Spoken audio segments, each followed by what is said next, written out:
कटु शब्द बोले। भगवान ने समझाया,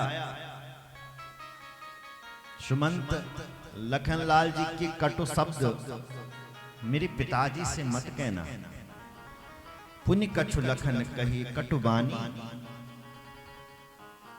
प्रभु वर्जे बड़ अनुचित जान। भगवान ने कहा ये लखन जो कटु शब्द कह रहा है मेरे पिता से मत कहना। सब कुछ राम निज शपथ दी वाई। भगवान ने अपनी शपथ दी कि तुम्हें मेरी शपथ है, लखन के शब्दों को पिता से मत कहना।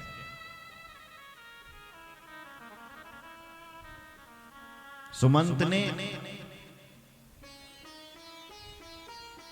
सीता मैया से कहा कि तुम घर चलो। मां सीता कहती है कि देखो सुमंत जी, आप मेरे ससुर के समान हैं। तुम पितु ससुर सरिस हितकारी। तुम मेरे पिता की उम्र के हो, मेरे ससुर जी की उम्र के हो, इसलिए तुमसे कहना मुझे उचित नहीं लग रहा है। पर तुम जब बार बार कह रहे हो कि घर चलो घर चलो, हे मंत्रीवर, मैं आर्यपुत्र के चरणों को छोड़ करके कहीं नहीं जा सकती, क्योंकि मैं आर्यपुत्र यानी राम जी की छाया। क्या आपकी छाया आपको छोड़ करके जा सकती? नहीं, जहां तुम जाओगे वहीं तुम्हारी छाया तो जाएगी।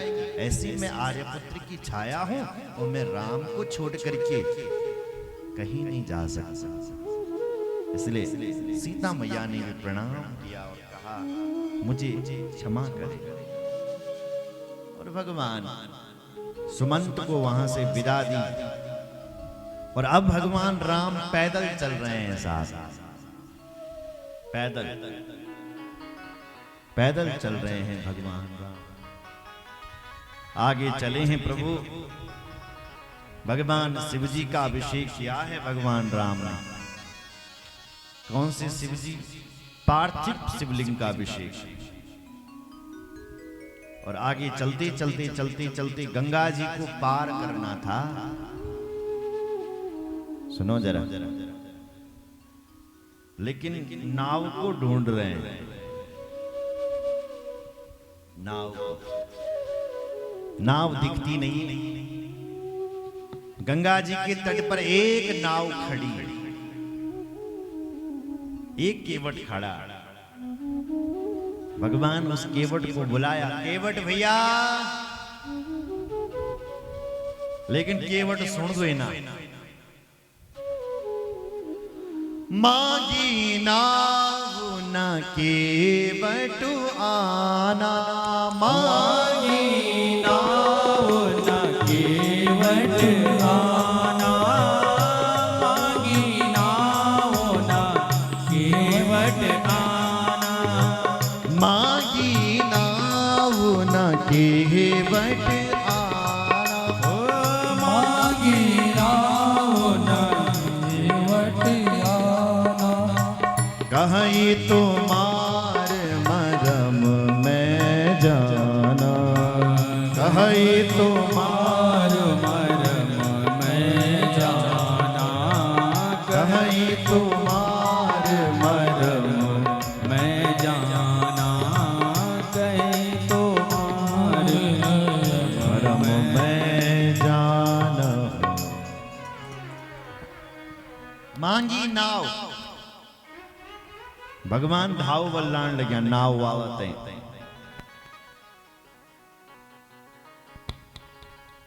ओम ओम। नाव वाले भैया, लेकिन नाव वाले सुन ही नहीं रहे, केवट आ ही नहीं रहा है। देखो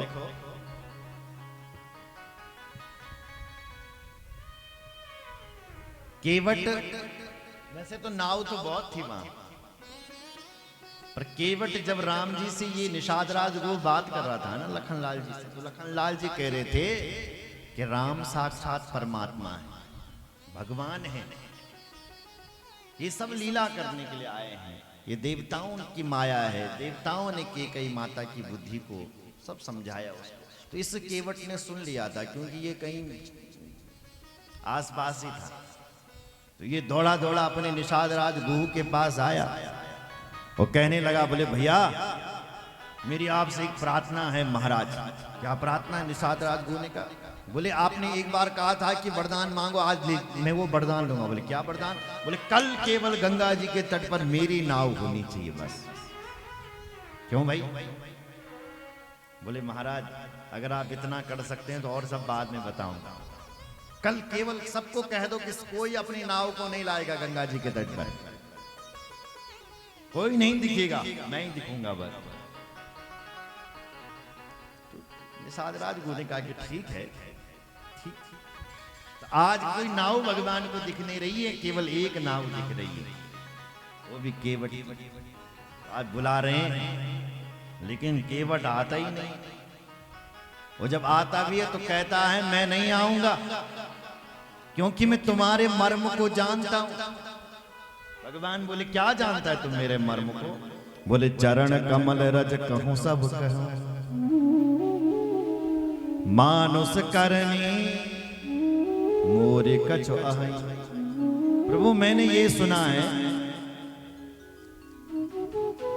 कि तुम्हारे जो चरण हैं वो जिसको छू लेते हैं वो छूते ही मनुष्य हो जाता है, मनुष्य बन जाता है। मेरी जो नाव है तो स्त्रीलिंग हो गया ना, तो मेरी जो नाव है कहीं वो स्त्री बन गई तो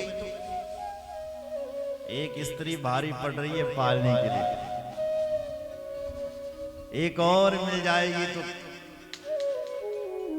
कैसे चलेगा प्रभु? और तो छोड़ो, स्त्री और मिल जाएगी और कमाने का सारा धंधा बंद।